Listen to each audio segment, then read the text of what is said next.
Assalamualaikum warahmatullahi wabarakatuh. Welcome back to my channel where education and entertainment meet.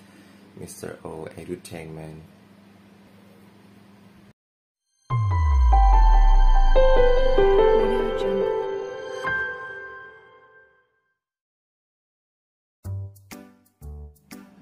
Halo guys, jadi di video kali ini adalah kelanjutan dari video yang kemarin tentang parts of speech. Buat kalian yang masih belum nonton video tentang parts of speech, linknya saya kasih di deskripsi ya. Langsung capcus tonton aja.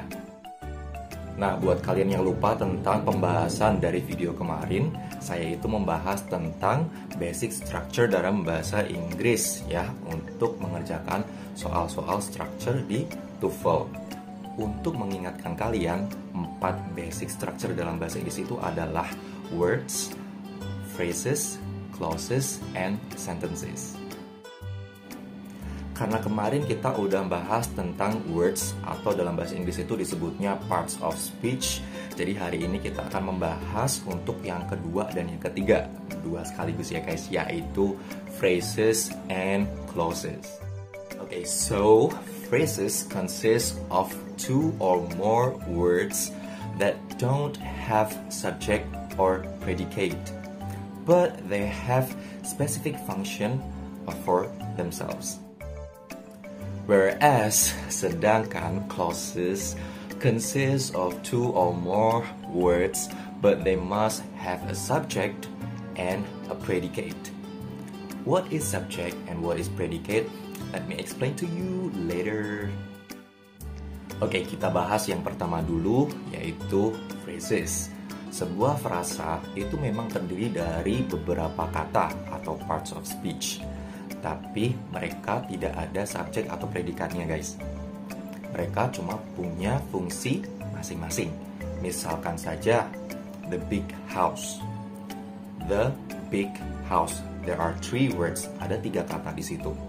Tetapi fungsinya itu adalah sebagai noun phrase. Nah, noun phrase itu sendiri bisa menjadi subjek atau bisa menjadi objek. Contoh lainnya yaitu in front of the house. In front of the house. There are 5 words over there. Nah, ada 5 kata di situ. Tetapi in front of the house itu fungsinya sebagai prepositional phrase. Nah, prepositional phrase itu biasanya dipakai untuk menjelaskan tentang keterangan dalam sebuah kalimat atau klausa.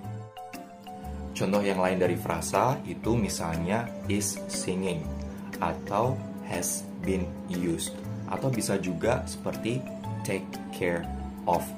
Nah, itu bisa ada 2 atau 3 kata ya dalam satu grup di situ.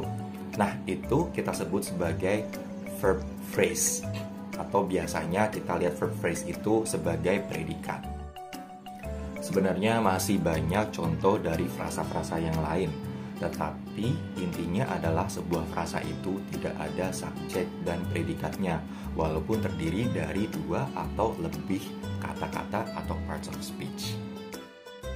Next, kita akan bahas tentang clauses. Seperti yang tadi saya udah bilang ya, clauses itu terdiri dari beberapa kata, sama seperti frasa sebenarnya. Tetapi di dalam beberapa kata itu terdapat subjek dan predikat. Harus ada sebuah subjek dan sebuah predikatnya dalam sebuah klausa. A subject must be a noun. Jadi harus kata benda. Boleh nggak kalau parts of speech yang lain? Nggak boleh. Tapi noun-nya itu bisa dalam 3 bentuk, yaitu noun words, noun phrase, atau noun clause. Nah, kita akan bahas tentang noun clause nanti ya, next time aja, karena bakal panjang banget pembahasannya. Nah, kalau predikat must be one of these words. Jadi predikat itu bisa salah satu dari 3 yang akan saya sebutkan berikut ini. Yang pertama itu adalah auxiliary verbs. Nah, auxiliary verbs itu seperti apa? Kalian pasti udah pernah dengar yang namanya to be. Nah, is, am, are, was, were itu adalah macam-macam dari auxiliary verbs. Yang kedua itu adalah action verbs. Nah, action verbs itu seperti yang udah saya jelasin dulu ya waktu di video parts of speech. Action verbs itu seperti write, teach, learn, run, walk, work, nah dan semacamnya ya, etc. Dan yang ketiga ada modal auxiliary atau modal verbs. Nah, modal verbs itu seperti may, can, will, shall, should, could, would, etc. Seperti itu, salah satu di antara tiga itu ya guys ya. Jadi kalau misalkan kita bikin contoh satu klausanya utuh, misalkan aja satu subjek dan satu predikat, I eat. Nah, itu udah satu klausa walaupun cuma dua kata aja. Misalkan lagi, I can't swim. Nah, ada I dan can. Itu sudah ada subjek dan predikatnya. Subjeknya berupa noun dan can-nya berupa modal verbs. Itu sudah termasuk satu klausa walaupun cuma tiga kata aja. Nah, gimana kalau misalnya dalam satu klausa itu subjeknya nggak ada atau predikatnya yang nggak ada? Nah, berarti klausa itu belum komplit. Kalian harus bisa melengkapinya. Seperti yang ada di soal structure twofold part pertama, yaitu kalian harus melengkapi kalimatnya. Jadi di situ kalian harus bisa menganalisa bagian mana yang kurang dari klausa atau kalimat tersebut. Misalkan klausa tersebut masih belum ada subjeknya, kalian harus melengkapi dan memberi satu subjeknya. Kalau misalkan dalam klausa itu belum ada predikatnya, kalian harus melengkapi klausa itu dan memberi satu predikatnya. Seperti itu. Jadi kalian harus tahu yang mana yang bisa dijadikan sebagai subjek, yang mana yang bisa dijadikan sebagai predikat. Terus bagaimana kalau misalnya dalam satu klausa itu terdapat dua subjek atau ada dua predikat? Kalau masih dalam satu klausa, dua subjek atau dua predikat itu nggak boleh guys. Tetapi kalau misalnya terdapat dua subjek atau dua predikat, tetapi dalam satu kalimat dan di situ terdapat satu conjunction atau kata hubung, nah itu masih boleh. Nah, ini hubungannya dengan sentences yang akan kita bahas di video selanjutnya. Tunggu ya. Contoh klausa yang mempunyai dua subjek, misalnya my father, he works in a bank. My father, he. Nah, di situ ada dua subjek. Itu nggak boleh ya guys. Jadi kalian harus pakai salah satunya aja. Entah my father atau he-nya saja. Untuk contoh klausa yang mempunyai dua predikat, misalnya I am study at SMP 2 Semarang. I am study, am study. Nah, di situ ada am and study.